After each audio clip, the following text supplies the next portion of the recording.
Hello, hello, hello, hello, hello, hello, hello. How's it going, people? Welcome to the stream. Welcome, welcome, welcome, welcome. It is Saturday, the 10th of January. We are here, we are live, and of course, Arsenal tomorrow are playing Portsmouth. But those actually are not the latest news to some degree because Bukayo Saka commits his future at Arsenal for 5 more years and signs a 300,000 a week deal. 300,000 a week deal. And obviously, there was another topic I wanted to discuss yesterday, but we're going to tiny bit touch on it today, depending on the situation. The Arsenal are doing actually somewhat decently, right? We all know that they're top of the table in Premier League, in Champions League, Carabao Cup semi-finals. Tomorrow they're going to start their FA Cup journey. And the question basically rolls to tiny bit just to spark a small debate. Is it Arteta Masterclass? Is it just because of him?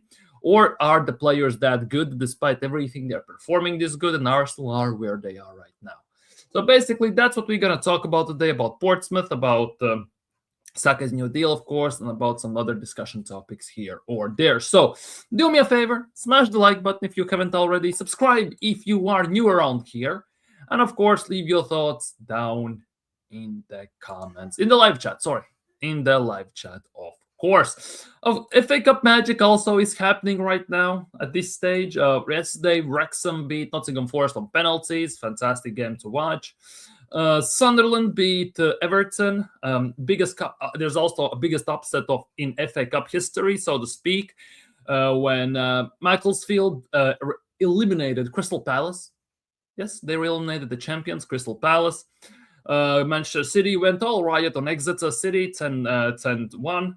Newcastle Bournemouth game was a nice one to watch. And of course, Spurs are being Spurs and being already eliminated from the FA Cup thanks to Aston Villa. As I am live at the moment, Charlton are playing Chelsea. We're going to follow that game a tiny bit with one eye, of course.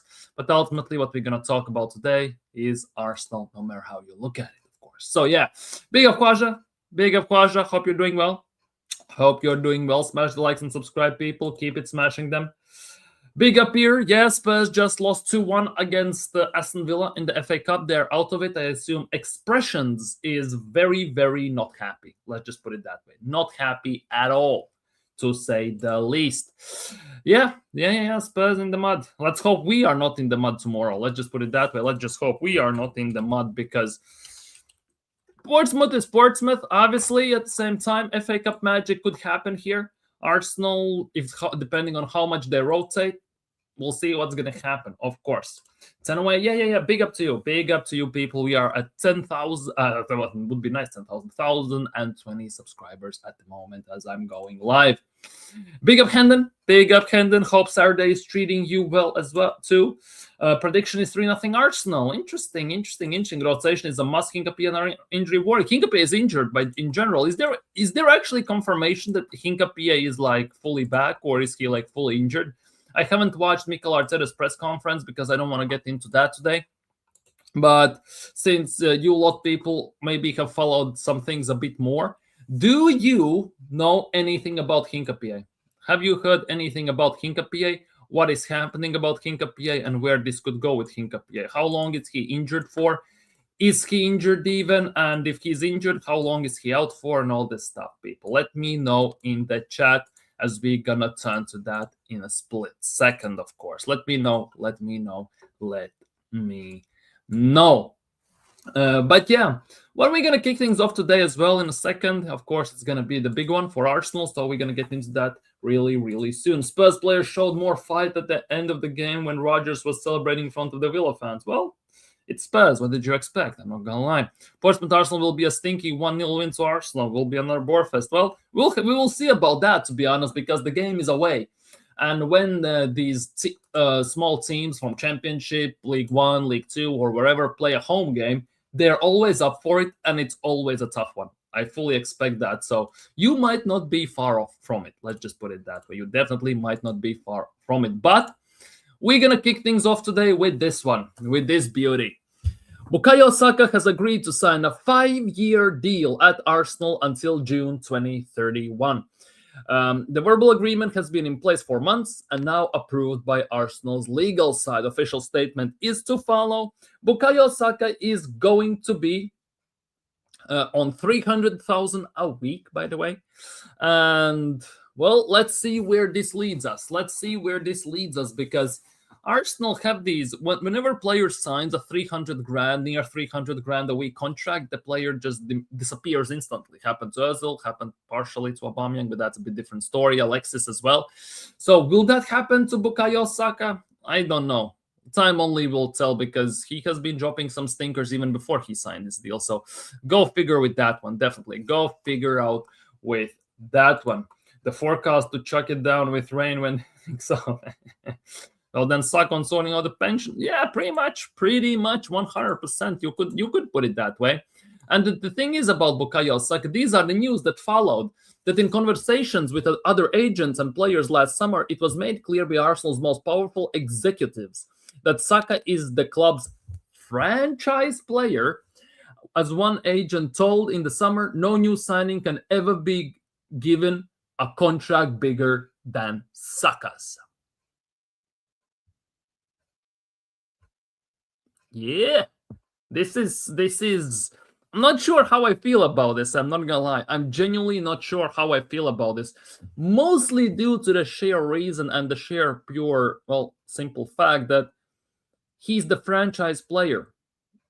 It's a big thing in America, obviously. It's a big thing in America where you have your franchise player and you build your team about it. Like Jokic at Nuggets, you had Trae Young at Atlanta, and everything like that, obviously. But in football, it doesn't work that way for me. Football genuinely doesn't work that way. Football is a team sport. Yes, you have players that are better than others. You have players that are worse than the others.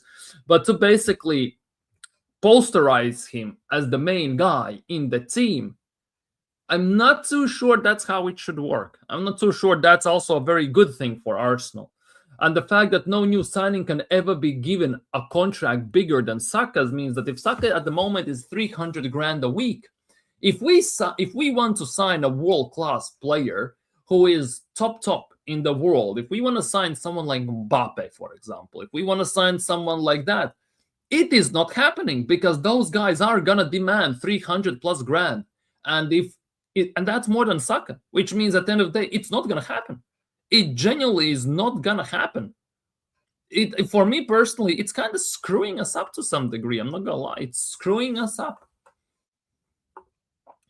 Franchise players big in US actually win trophies in their respective sports. Saka's won FA at Arsenal. Exactly. Franchise, well, to be honest, depends on the situation, but yeah. Mostly Jokic won everything. Well, LeBron James doesn't count. He's a franchise player no matter where he goes. Let's be real. But if you look at it, Jason Tatum was technically at Celtics. If you look at other players, Kobe was at Lakers. There is someone. Wayne Wade was at Miami Heat, and there's always that one player who actually is the franchise player, who wins you stuff and who is the man. But in football, again, it doesn't work like that. And with Bukayo Saka, he definitely doesn't strike me as one of those type of players. At least now, he definitely does not. And the fact that as one agent told in the summer, no new signing can ever be given a contract bigger than Bukayo Saka means that we are basically boxing ourselves in a position where we cannot sign a massive player. Yes, we can sign almost world-class players that get 200, 250 a week and stuff like that. But if we want to sign cream of the crop, let's just say top 3 players in the world, right? If we talk about hypotheticals, right? Obviously, as we go about these things. If we want to sign Mbappe, Haaland, Rodri, Dembele, if we want to sign one of those players, Pedri and all these, men, we cannot. Because they gonna demand salary over 300 grand. And they gonna demand salary bigger than Bukayo Saka's. So unless Arsenal somehow figure out a sneaky way how to basically pay them 250, 260, and the rest is on incentives and performance-based and all this crap, we are not signing anyone big. We genuinely might not sign anyone world-class, high-end level. And that, for me, is a big, big worry, if you ask me. That should be a worry. But hey, I guess beggars can be choosers in that regard, of course, right? Beggars can be choosers in that regard. Arsenal need to do something, but to labelize a player as the franchise player, that's hell American in the first place. Second of all, it screws all the dynamics of the club up in very big extent. in my opinion. It definitely screws some things up, which definitely should not be the case. We are screwing ourselves up to a certain degree. Let's just put it that way. But it is what it is. Saka 300 grand a week. Do I think he deserves it overall? Yes, at the moment. No, based on the performances in the last year and a half, he doesn't. But for what he has done over the years, yes, he does. So people will look at it from the both sides, definitely. But it is what it is. Saka got the bag and everything. Big up Terry Tibbs. Saka got his bag. Now time to relax. He made it, rewarding him for his past. But currently he's performing bang average. Exactly. We are rewarding past. We are rewarding history, not the current status. He has less GA than Neto. He's ruined. Yeah, feels that way. Saying that, right? If we get a different manager, if Mikel Arteta wins and he doesn't go, if he wins and he goes, and if he doesn't win, he goes, and all this stuff, more chances than not, the next manager who's going to come in is going to get proper GA and proper performances out of Bukayo Saka. Maybe then the 300 grand a week will be justified. Let's just put it that way. But based on the last year and a half, the way he has performed, no chance in hell. No chance in hell. Like, if he was performing on a 300 grand a week level before he got injured. Because by that December, he had 11 assists, like 4 or 5 goals and everything. It was fantastic before he obviously got injured. And just to show that the level he was performing at was the fact that he got injured, got surgery, recovered, came back on the pitch, and no one still at Arsenal's team couldn't even reach double-digit assists. That just said everything you needed to know. So definitely, I think this is a big topic of debate. These players get paid regardless of good or poor performances. They need to have a base salary and performance incentives than watch player putting. Exactly. Because we have, for example, I don't know how it works in different countries, right? But for example, if you work in telemarketing, right, you know the annoying people who call unknown numbers and then try to sell your grandma's toothpaste and all this stuff, right? They have the base called salary, right? Let's just say 1,500 a month, right? But the salary actually can raise up to 3-4 grand based on the amount you sell. You get a percentage, which actually gives that extra incentive for the person specifically to try and sell, to get on your nerves, obviously, to try and make you buy the product. Then you get a percentage that adds to your salary at the end of the day, right? If there was something like that for the players as well, because they have the incentive-based system, right? The issue with this is many players get 300 grand a week, 250 a week. Then they have the incentives, right? Score goals, assists, shots, all that crap, trophies and everything. That goes added to the obviously 250 grand. But if the players, let's just say, had base salary of 150 grand a week, right? Top players will perform out of their skin, or players in general are going to perform out of their skin to get the extra money. Let's just say 2 goals a game or a goal a game, extra 50 grand, right? And stuff like that. The issue with that is gonna create a negative working environment because everyone will want to do it on their own, which technically speaking might not be the worst thing, but in global scheme of things, in overall things, looking at it long term, it's gonna get hella frustrating because people won't want to pass, people will not lay up shots and everything. It's gonna cause a havoc at the end of the day, unless you make them in specific way, in specific style, where no one is a loser in these situations, right? Nobody takes a loss, but that is impossible at the end of the day. Everyone is going to be a bit more greedy than the other. Everyone's going to get more. And that is the biggest issue here. But I get it. Players get played regardless of good or bad performances. They get played of their values, whether the team wants to keep a specific player at the club at the end of the day. If you want to keep the player, you have to pay over the odds. You have to increase the salary, because if you won't, they're going to leave. Just like at every job in the world, you get paid a certain amount. Job rewards you for good work by increasing your salary. If you sit 3-4 years outperforming almost everyone or being better than most people, and the management don't recognize that, first thing you do is you start looking at job options in other workplaces where they're going to pay you more just by default, by the base work you have to do, or the same amount with options to maybe try and get higher. just different places. Maybe they will reward the person who's working. And hey, go figure. Genuinely, go figure. Some other news regarding Arsenal, which are quite interesting ones. I'm not gonna lie, very interesting news regarding Arsenal over the last few days. For example, this one. And this is gonna again open a can of worms for discussions, but hey, Victor Gyökeres has recorded the fewest touches of any player to log 1,000+ minutes in the Premier League this season, with just 351 touches. Well, so basically, he gets 3 touches per minute. No, 0.3 touches per minute, sorry. He has to play how long to get even a touch?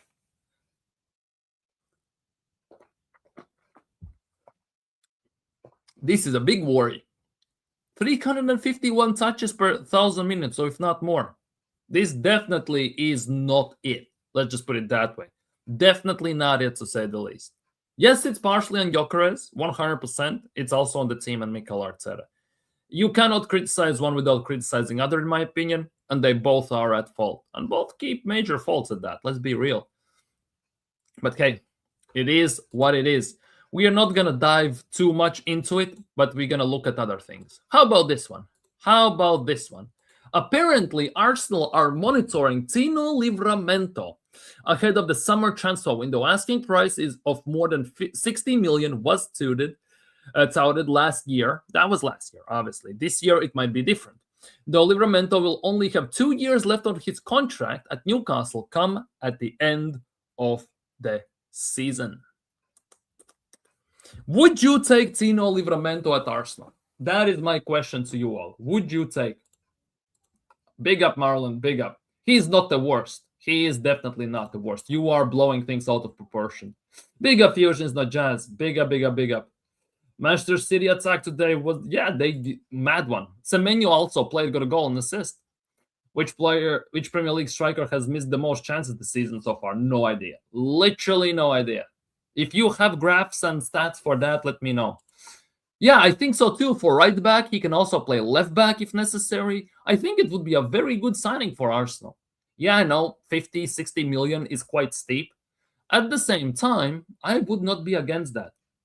I'm definitely not against that. I think Tino Livramento, he's also 6'2", if I'm not mistaken. He would be a very good addition to our team, without shadow of a doubt. Especially if that would make our right side very strong, given the instances of Timber and Livramento, for example, and even our left back side. We could play Hincapié, Calafiori, push comes to shove, Livramento can play there. I think that could be for Arsenal a very good, very long-term, very positive signing, because Livramento also, it's very young. He's also very, very young. So it definitely would work in our favor no matter how you look at it. Let's just put it that way. Gyökeres was never going to fit in that Arsenal style of play. And so, I get it. I absolutely get it. Nobody's calling out to you on that. I absolutely understand it. For me, I just wanted Gyökeres because I wanted win-now striker. And the biggest thing is, I had hopes. I know it sounds naive, dumb, ludicrous, deluded and everything, that Mikel Arteta would change a tiny bit to accommodate Gyökeres. And obviously he didn't, unfortunately. So it is what it is. But it's also obviously on him. It's Haaland. He missed the most chances, but since he also gets excellent service, he's the Exactly. He misses a lot of chances. There's no argument about that. At the same time, Haaland gets excellent service, which means he's going to get chances pretty much every single game. At least 2 or 3, minimum, to some degree. Plus, he actually finishes many of them. So at the end of the day, here we are. They are second, and Haaland the top goal scorer with 20-something goals in Premier League. So yeah, and we need Gehi signed this January. We are not signing Gehi this January. No chance in hell. 6 a.m. there. Ooh, damn. But yeah, some other news regarding Arsenal, and this is a big one. This is definitely a big one if you ask me regarding Arsenal about potential transfers. Because, here we go. According to Indikaila, very reliable sources state that Gabriel Martinelli's representatives are making plans for next summer with a different club. And apparently Arsenal are aware of the situation and are looking at potential other signings. I'm not so sure. I kind of feel very good about this because I think Martinelli, and this will sound very bad coming from an Arsenal fan, but is wasted at this club.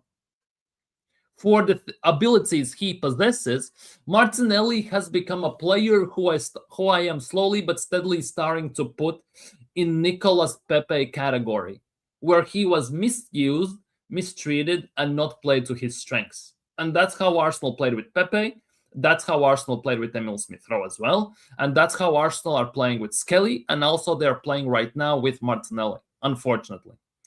So yeah, Martinelli apparently is looking a future elsewhere. Now, whether that is Fenerbahce, because for me personally, they have been linked the most with him, whether it's Saudi, whether he's returning to Brazil, go figure. No idea. Absolutely no clue. However, this is, to one degree, very good news.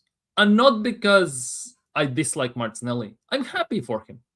Because I kind of strongly believe that if Martinelli leaves, he goes to Serie A, La Liga, Bundesliga. If he stays in top 5 leagues in Europe, he's going to ball out. Because he will be used properly where he can utilize his pace, his finishing, first touch. He definitely is going to be very, very good. In my opinion, 100%. Yeah, Martinelli has had enough of this crap. It feels that way. Definitely feels that way. It's also not a surprise that Arsenal have been trying to sign a left wing for quite a while. And let's not forget, Arsenal, in the 22-23 season already, when Martinelli was on top of his game at the time, already wanted to buy Mudryk for 80 million, 85. Yes, we dodged the bullet with that one, I'll admit. But if you have a left winger who is balling out like Martinelli, you don't go blow 80 million on Mudryk. Because that kind of gives you that indication that Mudryk would have been a starter over Martinelli at the time. We dodged the bullet with Mudryk. We got Trossard. It has worked out well. I'm not going to complain. Trossard has been very good. Is he annoying sometimes with inconsistencies? Yes, he is. But he is having season of his life at Arsenal right now. And I think he's the best left winger we can put out there. So ultimately, for Martinelli, for his career and for his future sake, it would be for him the best situation to leave Arsenal, in my opinion, 100%. Plus, he's only 24 years old. There's lots of time to play football for him, and he definitely is going to be good. I think we need to keep Martinelli, no other players that he has his speed. True. At the same time, depends who we buy, who we try to replace him with. The thing is, though, in this system where we play right now, specifically under Arteta, how much speed do we actually utilize? Because on counters, we don't utilize it that much. Martinelli in Europe can utilize his speed. In Premier League, he doesn't get it to utilize that much. In Premier League, to break down these mid-low blocks, Arsenal need more technical, more savvy type of player, which obviously is more than that Trossard at the end of the day. So if Arsenal are looking in that direction to getting someone similar to that, I'm not going to be against it, especially if we get a big top player in that regard. If we replace him with also a very pacey player, I'm going to be 100% happy with that. But at the moment, Martinelli doesn't suit this current style we are playing. And unfortunately, that could be the be-all, end-all for Arsenal, for his career at Arsenal. And Martinelli has slowed down a bit. But that also could be also for the shared big reason that we don't play to his strengths, as I said. And he has been misused once again.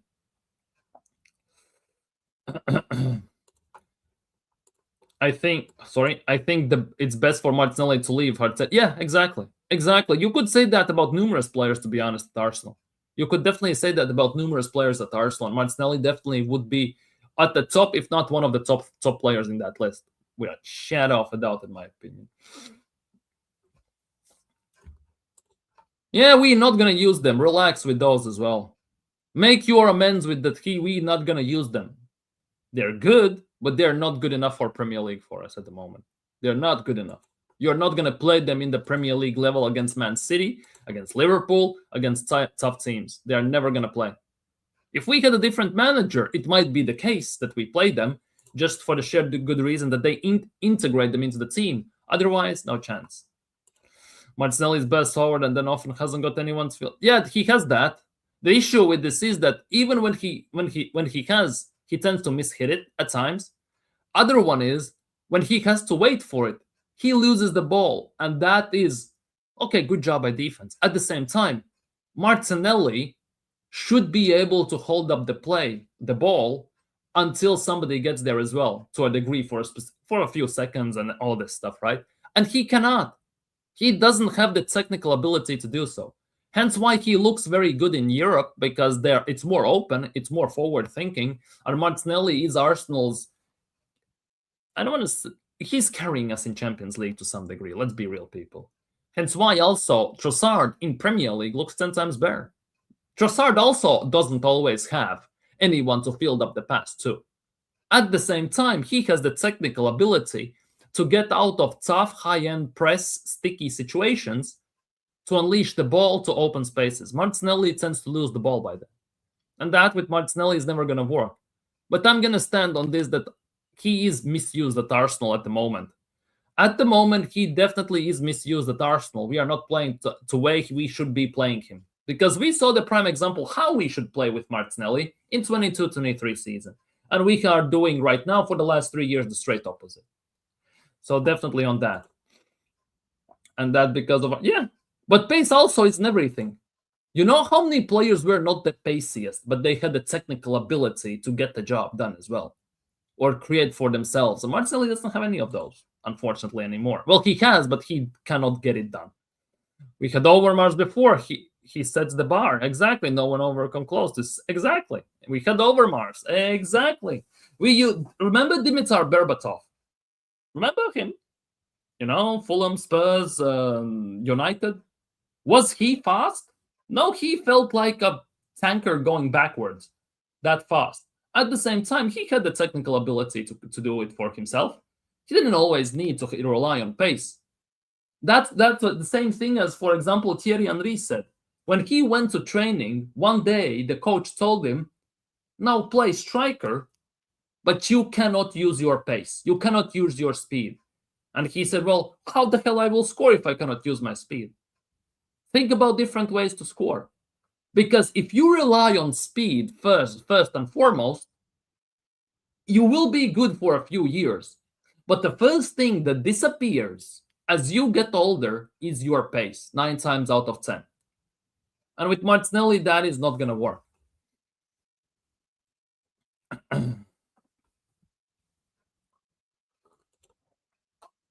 Yeah.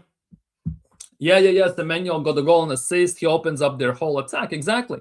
I'm telling you, Pep Guardiola, with signing Semenyo, not allowing Savio to leave and players like that, maybe Oscar Bob will leave on loan. Maybe, right? I think Pep Guardiola is going to go very attacking right now. He knows that his defense is screwed up. It's very injured. He is going to leak goals 9 times out of 10. So the only way he can actually try, at least, and guarantee some instances for his team to win is outscore the other team at the end of the day. So signing Semenyo will be fantastic. You can see also this season, especially in the last month or so, that Pep Guardiola has taken a step back from the ways he used to play last year and year before. He is more direct right now. Sometimes they don't hold to the ball too much anymore. Their first thought is going forwards. Most of their passes tend to be forwards, not backwards as well. So Pep Guardiola is trying to change certain things and adjust to the situations that have occurred at Man City due to injuries at this stage. Yeah, and Rodri is back for City too. Exactly. Let's be real. That is the case, and that's how it's gonna go. Their attack's unstoppable. We won't stop them. They'll relax. First things first, it was Exeter City. It's not like it's a big team. It was at home and all this stuff. Their goalkeeper is like 6'1" or 6 feet tall or something like that. Definitely. But at the same time, you can see what he's trying to do. You could see what he is trying to do, Pep, at the moment. Let's just put it that way.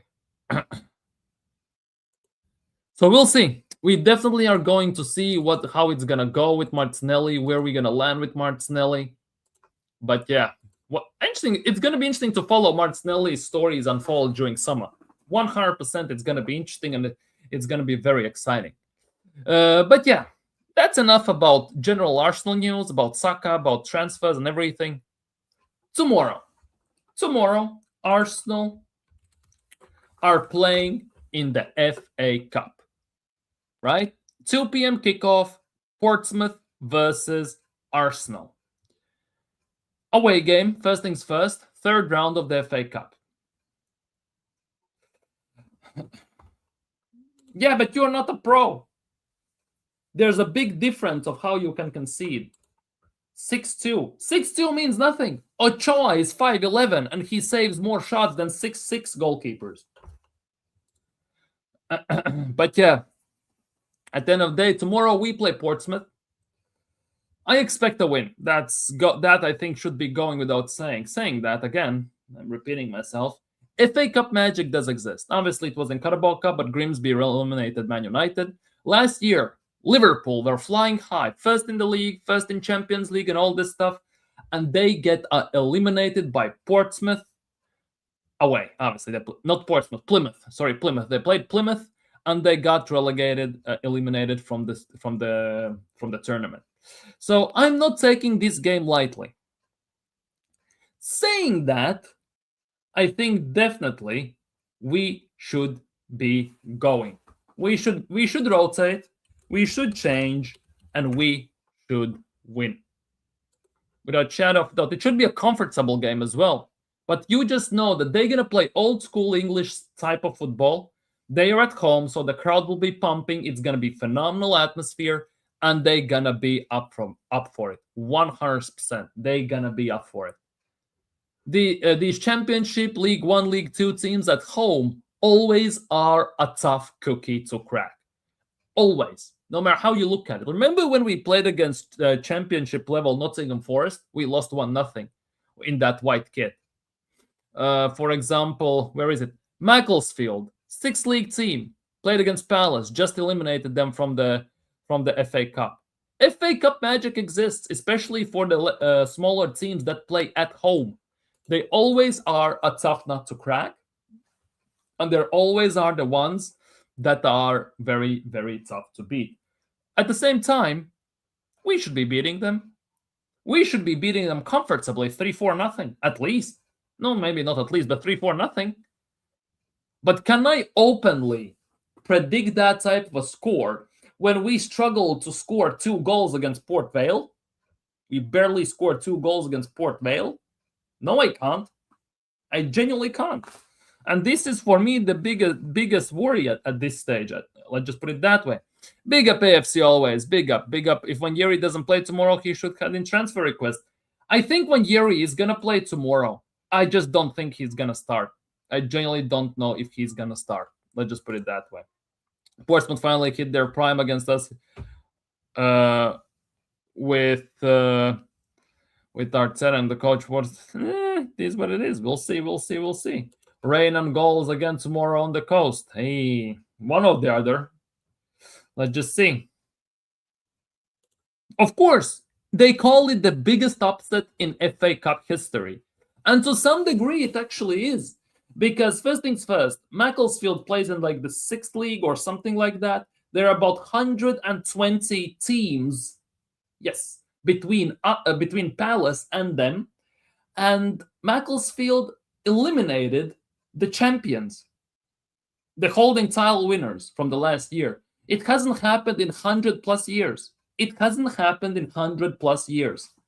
And ironically enough, if I'm not mistaken, at the time, Crystal Palace did the job. No, Macclesfield did that to Crystal Palace, which is very interesting, to be honest. Very, very interesting, if you ask me. So we'll see how that's going to go and where this is going to land. But it definitely is not looking great. Let's just put it that way. Definitely it's not looking great. But I expect full win, full out attack, full out job done, well done and dusted, and Arsenal actually being good. Let's just put it that way. I expect that. After the performances we have seen over the last few weeks, I fully expect Arsenal to do the job and in convincing fashion. But we all just know that it most likely not going to happen. When Yeri won't hand in transfer request, as he knows that Arteta won't be here next season, that could be the case. I actually read today that when Yeri has rejected quite a few loan offers this January, because he wants to stay at the club. He wants to fight for his place. For me personally, I think it's because if we win the league, he wants to win it with us together. Let's just put it that way. He wants to win with the team. He wants to win with the club, and he doesn't want to look at it from TV and all that stuff. Let's just put it that way. But I'm just gonna ask you this because I'm very curious. Let's just say things go south tomorrow. Literally, things go hella south tomorrow. Are you sacking Arteta if we lose to Portsmouth? Let's just say FA Cup magic kicks in. FA Cup magic kicks in, right? Are you sacking Mikel Arteta if we lose to Portsmouth? Real question. Real serious question. Are you sacking Arteta if he loses to Portsmouth? Obviously, I don't see that's happening, but we have to look at that scenario. Let's just put it that way. Let's look at that scenario. If that happens, what then? Literally, what then? If that happens.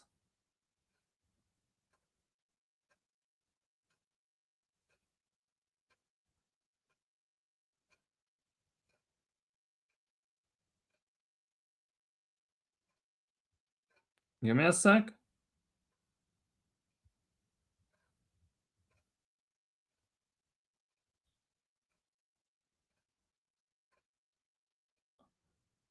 Give me a second. I'm just trying to fix some things. Literally, give me a few seconds. There we go. No. So you're not sacking Arteta if we lose in the third round of FA Cup against Portsmouth. Interesting. Immediately, yes, sack him in the tunnel. And none of this bigger fish to fry box. Although if that comes out, I'm gonna genuinely crash out. Because tomorrow's game should be light work. It should be light work. Let's be real. It should be light work because Portsmouth currently Portsmouth currently are sitting 21st in the championship. 21st. Yes, you heard it right. 21st. And 3 points and everything below the 20th place. We should beat them. Saying that, looking at the situation, definitely it would be very interesting. Big up Stockholm, Gooner. It's more in the instance if we lose to Portsmouth tomorrow, would you sack him? That was my question. Not because just sack him by random reasons that nobody cares about. Let's just put it that way. Big up Eros, Mikel music in the building. How you doing, Eros? You good? Hit the likes, people, and subscribe if you haven't already. For me, the question was if we lose to Portsmouth. Because we struggled against Port Vale even. Well, not per se struggled, but 2-0 against Port Vale, where they are in the League One, in the relegation at the time. Definitely wasn't a great look for us. Let's just put it that way. But Portsmouth are going to be tough. I fully expect a very tough, very physical, and very grind type of game, where Arsenal tend to struggle in these type of games. We fully tend to struggle in very physical, grindy type of games. You just know the Portsmouth are going to park the bus because, let's be real, most teams do that against us. But there are no reasons not to win tomorrow. I literally see no reasons, no excuses not to get past Portsmouth. At least score 3-4 goals as well, minimum, and concede nothing. Literally concede nothing. That is also the case. I expect us to concede nothing, and I expect us to score 3-4 goals minimum tomorrow. No, I know we can. Well, I cannot say I know, but I'm obviously we should be winning tomorrow. But if things go south, last year everyone said Liverpool will beat Plymouth in the FA Cup because Liverpool were first in the league, first in the Champions League, and bang, they get eliminated by Plymouth in the FA Cup. Like, it can happen. Like, weirder things have happened. Let's just put it that way. All good, bro. Hope you're well. Having a great start of the new year, bro. That's amazing to hear. Hence why you are not so often in the streams, I have noticed. I understand that. I understand that. I don't want to hear about hard-fought draw. Dude, there are no draws in this game. If it's a draw, it goes to extra time. If it's a draw after extra time, it goes to penalties. It's one and done. If you don't win, you're out. That's it. There are no nothing. There are no replays, no second legs, none crap like that. You win or you win. Big up Declan. Big up Declan. Bend it like Declan. If we F it up, oh yeah, exactly. If we somehow, in some weird somehow scenario, actually screw it up, oh my goodness gracious. The nuts part, you know what's the weirdest part is? You know what's the weirdest part about all this is? I should not be thinking like that.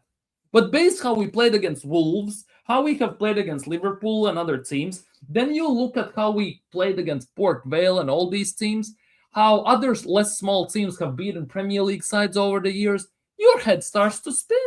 Like, you cannot do it any other way. You have to look at the both sides of the coin. You cannot just blindly ignore it. Oh, what I'm talking about, FA Cup, my plan. Yeah. FA Cup, no draws, no nothing. Win or get out. Oh, this one. Oh. You know what? I proposed this idea today also on in group chat.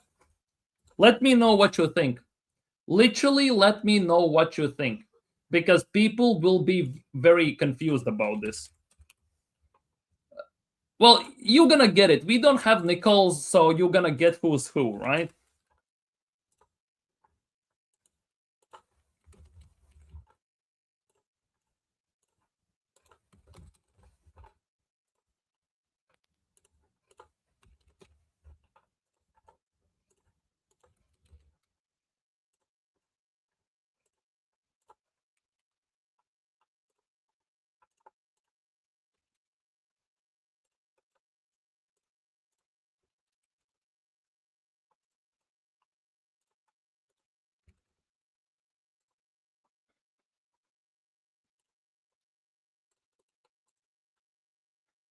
This I literally, like, I was thinking about, we should start some big players and we also should put some main players and some rotational players. Then I thought about this. Our backup players should be good enough to do the job. So yes, our defense looks a bit weird, I'm not gonna lie, but hey, I was thinking about this type of a team.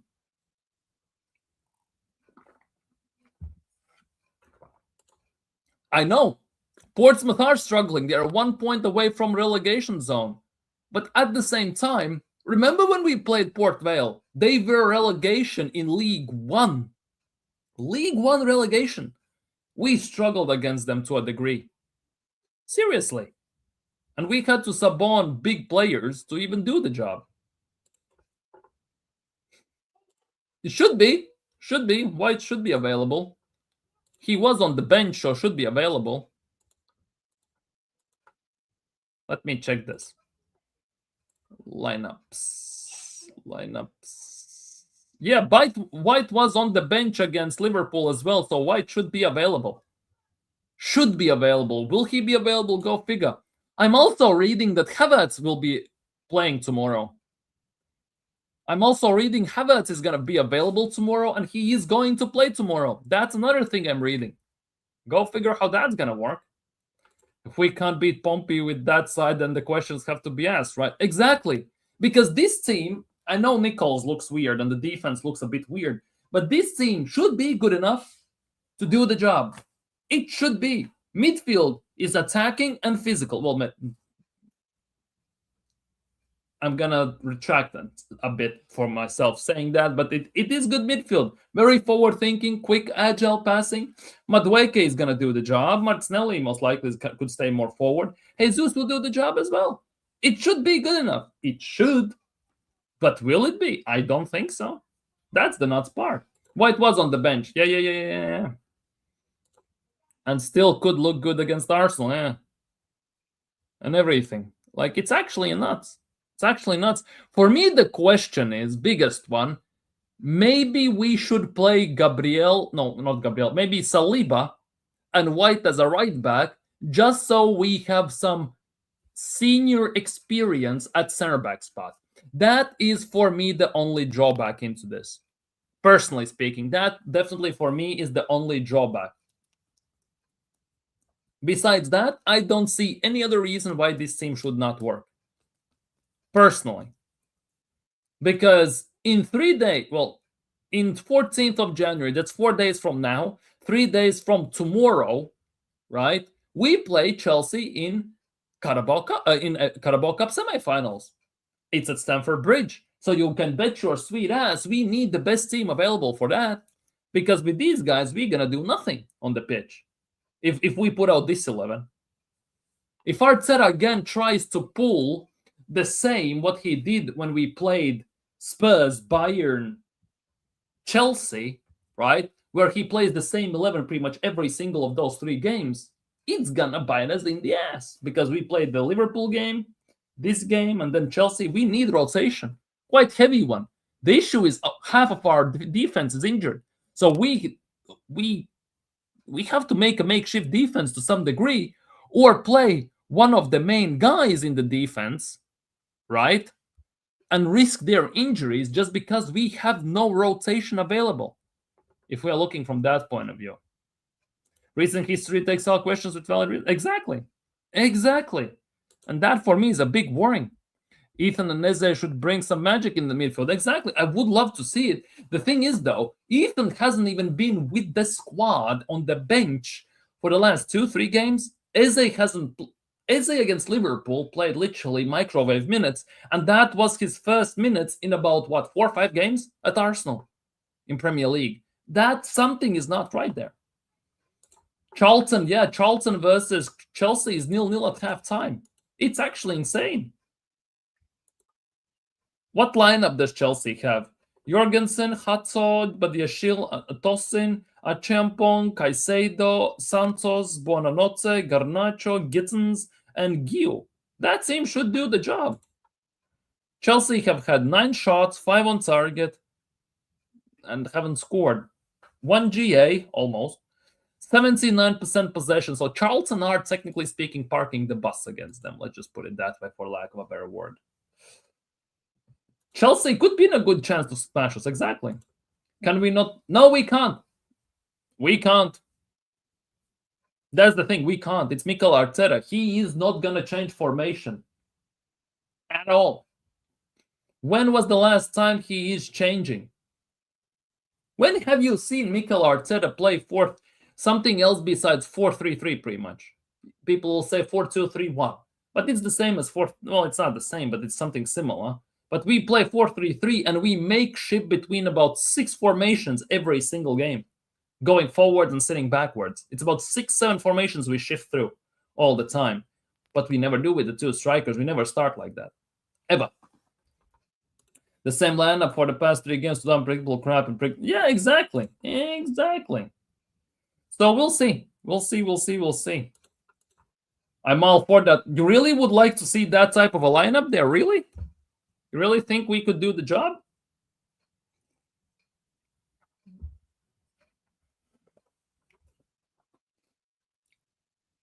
They should be able to do the job, by the way. Just putting it out there. But, well, you know how that's going to go. But most likely, right, tomorrow, it's going to look like this. Seriously, most likely tomorrow, it's going to look like this.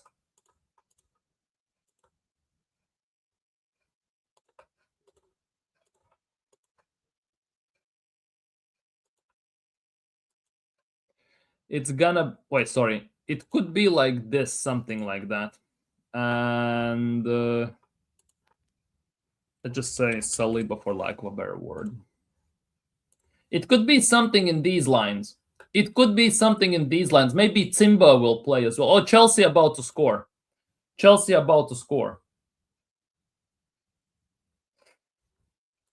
Good shot. Exactly. Good shot with 4-4-2 even. But we are not going to do that.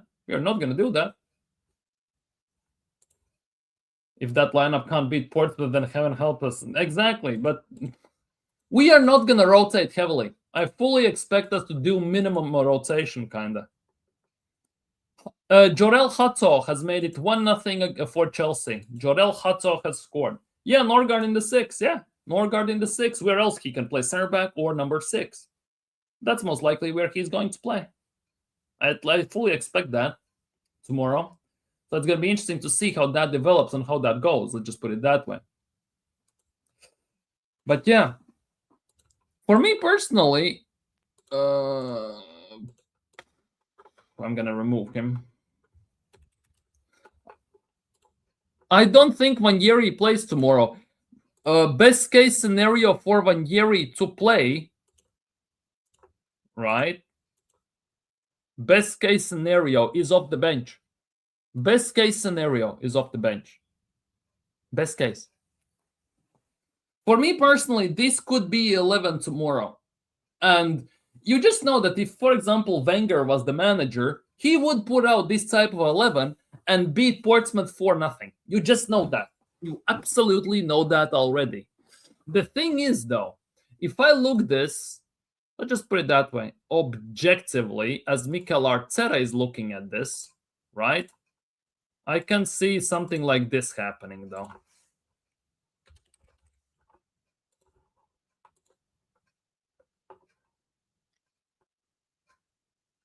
Merino as a... Yeah. I can see something like this happening, and then it goes like this, this, and we remove this, and we get Saliba or Gabriel, something like that. I can see something like this happening tomorrow. Let's just put it that way. For me, that Saliba, Gabriel, it's going to be one or the other. But most likely, this could be the team we see tomorrow, potentially. If we are looking like that, just because Vanieri, I don't think is not going to start. He's going to get subbed on at some point, most likely. And Madueke has to start. I think Eze also has to start. He hasn't played pretty much at all, so he has to play. Let's be real, because he's not going to play against Chelsea. If it's going to be Odegaard. We already know that. And to have some run out, if White is good enough, Timber most likely center back, Saliba, Gabriel, and Luis Skelly. Why not Nichols as a right back? Because, well, if it was me, I would put Nichols as right back and all this stuff. But unfortunately, we are talking about Mikel Arteta here. When was the last time Mikel Arteta started Josh Nichols? When was the last time?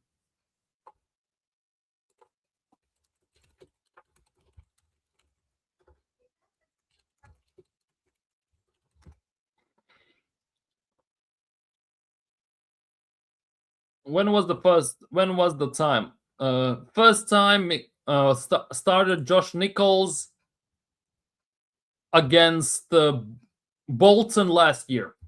That was the first time. But will he play him afterwards? I don't think so. I don't think he's gonna risk it. He should, but I don't think he will. Given the instance, maybe, I don't even know.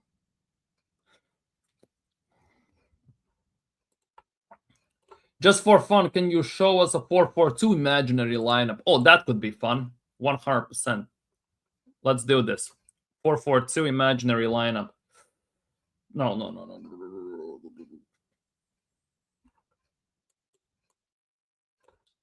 No, this,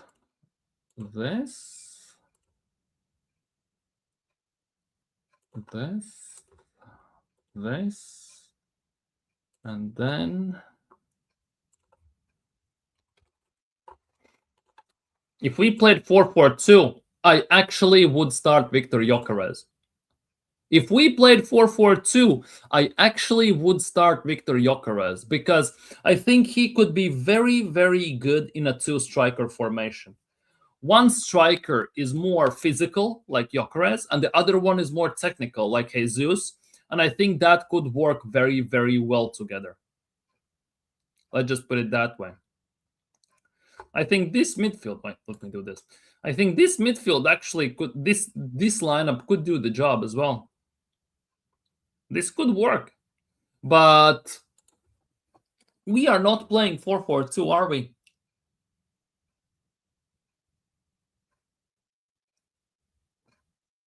To be honest, if we are playing like this, we can actually do something like this. Since Nichols is not in this system, I'm going to put him there. We can even do this if we want to really. If we really want to, we can do something like this with Josh Nichols, White, Norgard, Skelly. Yes, the defense looks hella weird, I'm not going to lie. But the midfield looks good. And the attack also looks very good, in my opinion. So if we're looking from that perspective, definitely would be something. It looked very good. Exactly. It looks very strong, obviously. No matter how you look at it, to be honest, with our backup options, bench options, and everything, our team should be very good and very solid and strong enough to beat Portsmouth. Without shadow of a doubt, it should be good enough. But you just know that Arteta is going to put in some first teamers unnecessarily. Maybe Rice, maybe Zubimendi, maybe Gabriel or someone like that. Just for the sheer reason because. Same went with Gabriel last year. We were 7-1 up against PSV for the second leg. Gabriel starts. Why? PSV are not going to score 6 goals against us. 7, to be honest. They're not going to do that. Against teams like, who else was there? Bolton and all these teams, we were blitzing to some degree. Preston, we didn't need to start our main guys, some of them. Saka plays against Preston when we are 3-0 up. Saka gets subbed on. Why? And it's always been like that, so definitely it would be quite interesting because if we had Arsene Wenger as a coach, right, still, I fully expect him to do very good with this type of a team. Very good. With Mikel Arteta, there are question marks. There definitely are question marks. And that, for me, is the biggest worry, that in 6.5 years in charge, we still debate over the simplest of things in terms of tactics, management, rotation, style, system, starting 11s and everything. We still debate over the simplest of things, the most blatant of things. And that, for me, is a big, big worry. Yeah, 4-4-2 back in those times, 4-4-2 was the prime formation until 4-3-3 and 3 at the back came into play, obviously. But yeah, definitely those were the formations at the time. Until Jose Mourinho decided to play differently, Frank Rijkaard and everything, that many managers decided to change formations and play differently. And it worked for them, obviously. And obviously it got taken over. Then Pep came along, and it's been all quite, let's just say, mad thing since then, to say the least. It's been quite weird and quite confusing, for lack of a better word, right? So we'll see. We definitely are going to see over time. But time only will tell, as I said. We will see in time, but time only will tell.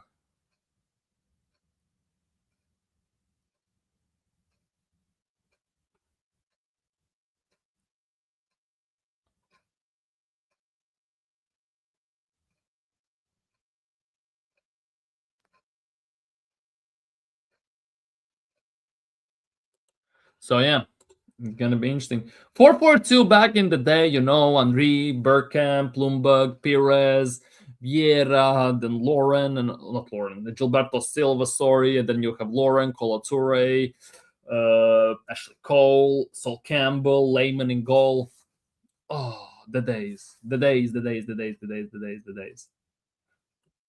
Seriously, you don't remember the other guy. You don't remember arguably one of the best, if not the best midfielder in Arsenal's history, to some degree. Come on, man.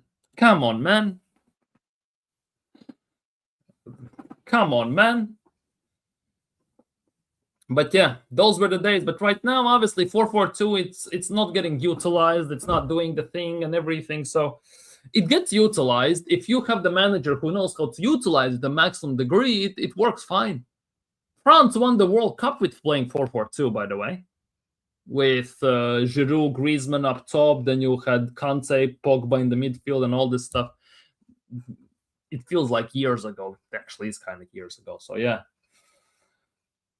So we'll see. We're definitely gonna see. Back in the day, footballers, oh, those were the days. But yeah, what are your predictions, by the way, for the Portsmouth game? Let me know in the chat. Predictions for the Portsmouth game tomorrow. 2 p.m. kickoff. A very early kickoff to rather be, to be honest. 2 p.m. kickoff.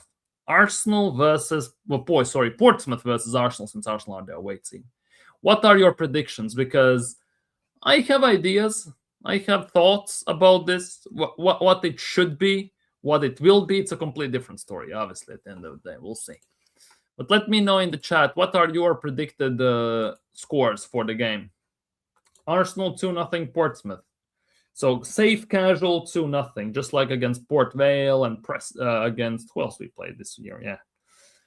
1-0 Arsenal. See, nobody's seeing us scoring goals. That is a very big worrying sign, because I would understand 1-0, 2-0, right? Against Liverpool, against Bournemouth, for example, and teams like that. But we're playing Portsmouth. It's not like we're playing prime Portsmouth, prime Pompeys. We are not playing them. We're playing Portsmouth, who are relegation candidates in Championship at the moment. At the same time, we are looking at this. We barely got past Port Vale. Well, not barely, but 2-0 against Port Vale, who were relegation in League One. So I'm not surprised about this at all.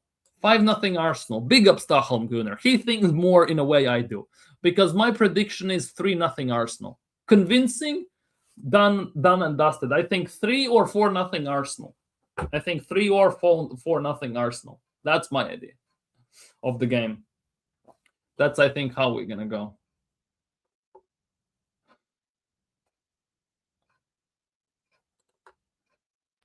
One goal. yeah. One goal is maybe.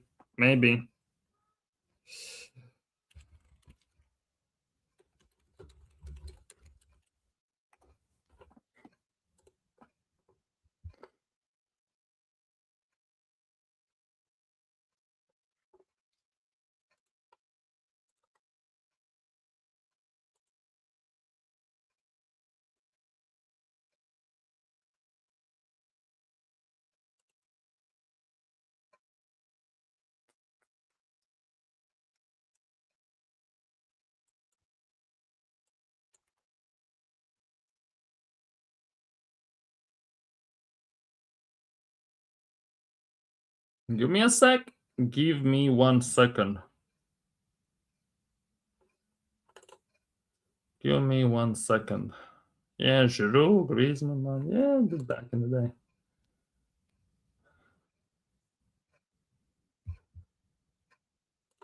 Really, our backup players are good. They will have fun in this game. Yeah, they should, because our backup players are good enough, to be honest, to be mid-table in Premier League. In my opinion, if there was only 1 in 11, right, and we did, I don't know, FIFA simulation, right, of the backups we have of our bench players, and then we put them in the main team, like the main 11, and then we put in some closest reserves into the team, they should be getting mid-table finish as well. Our team is good enough. Our backups are, technically speaking, also good enough. The issue with all of this is paper is one thing, on the pitch is a completely different thing, unfortunately. 1 goals to score. Oh, come on. We'll see. I expect tomorrow a very rough one. I'm expecting a very tough game, but also I'm expecting a comfortable win. I'm just going to put it that way. 3-4-0 Arsenal is my prediction. We'll see.